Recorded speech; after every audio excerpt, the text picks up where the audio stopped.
They are mimicking this same scripture to prove a person.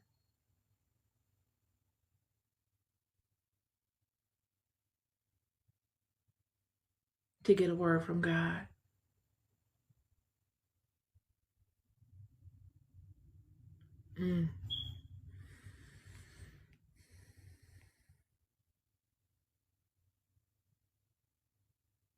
To get a word from God.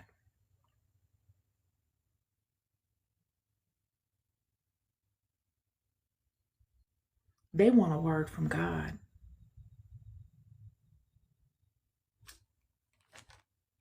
They do.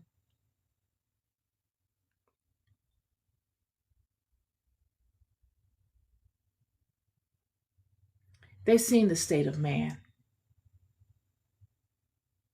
They don't respect it. They don't respect the state of man. This is why they live. They don't want to be around it. They don't respect it.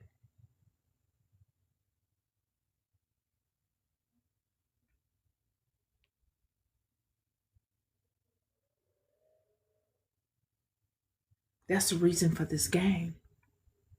That's the reason for the game. It's to prove a person.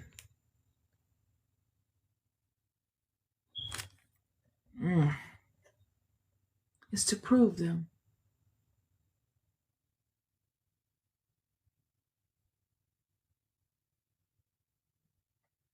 They want an Enoch. Enoch. Electricity, energy, nitrogen, oxygen, carbon, and hydrogen. A man, a person. That's interesting.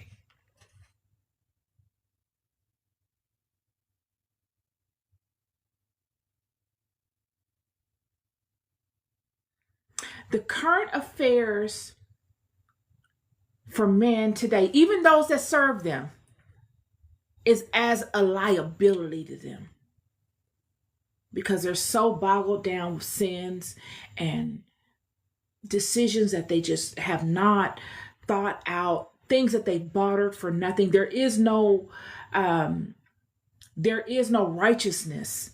There is no integrity. It's all mimicry. It's all mockery. It's all pageantry with no substance.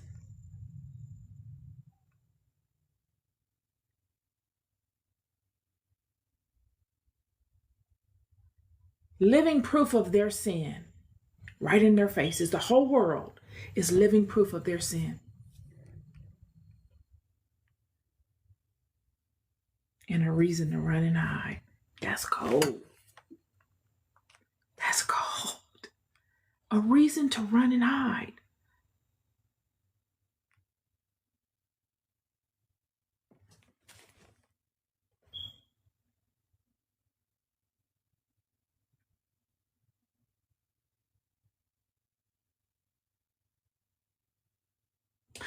So in turn,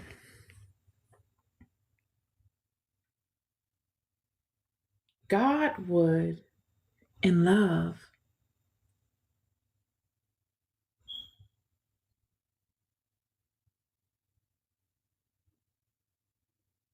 keep sending a vessel. In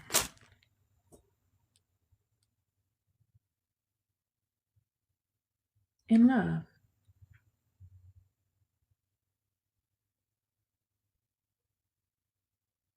To say, have you learned anything yet? What have you learned thus far? Have you learned anything yet? Because the hour is getting late. Have you learned anything yet?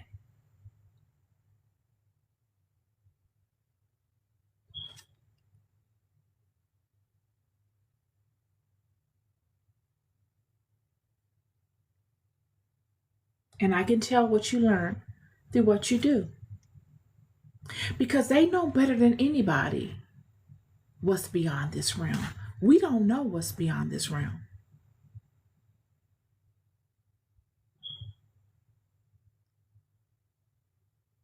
do. And if you think this is brilliant, if you think this is a great place, you're going to have to sit down to understand what's beyond this. This is what makes this so terrible for them. If they were bound here and this is the greatest thing, then it wouldn't be terrible. The redemption is a twist to what they expected. This is why hopelessness was so on my spirit last week and the week before. And I was speaking to, why are you so hopeless? I could feel it. They're hopeless. They're hopeless.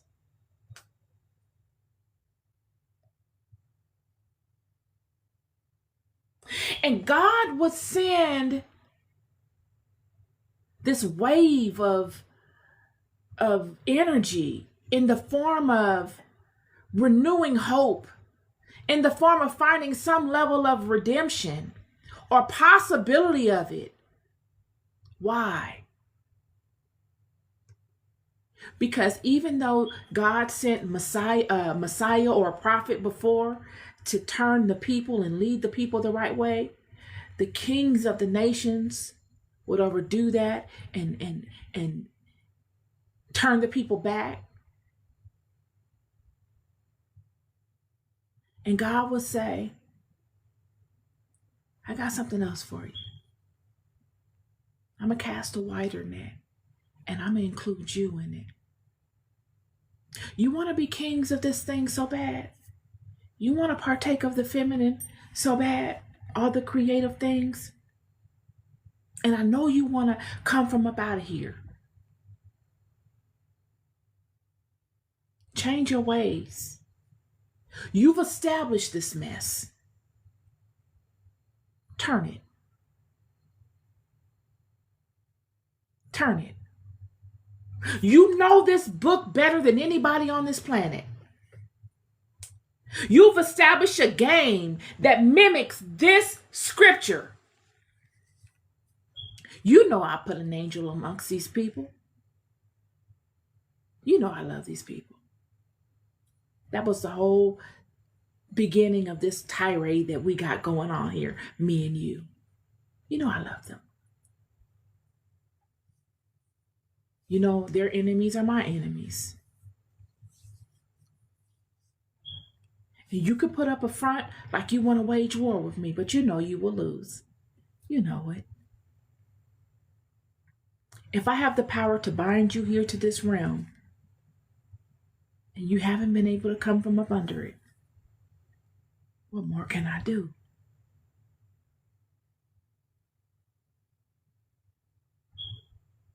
So now you turn this.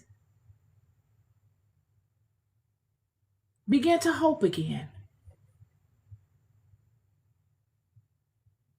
This is the reason why you create this system, this game.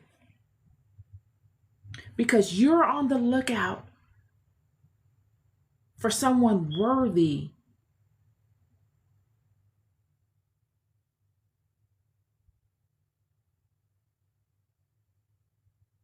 that can give you a word.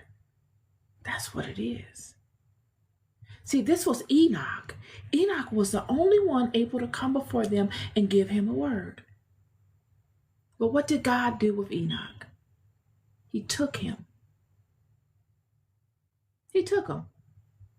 Not because he was afraid of what they were going to do to Enoch and all this kind of stuff. He didn't want them to have Enoch. He didn't want them to have another word. Yeah. He didn't want them to have a word.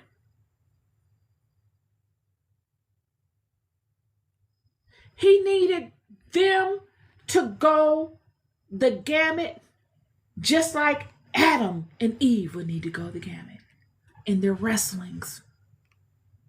Everybody out here wrestling, friend. They're wrestling with their decisions.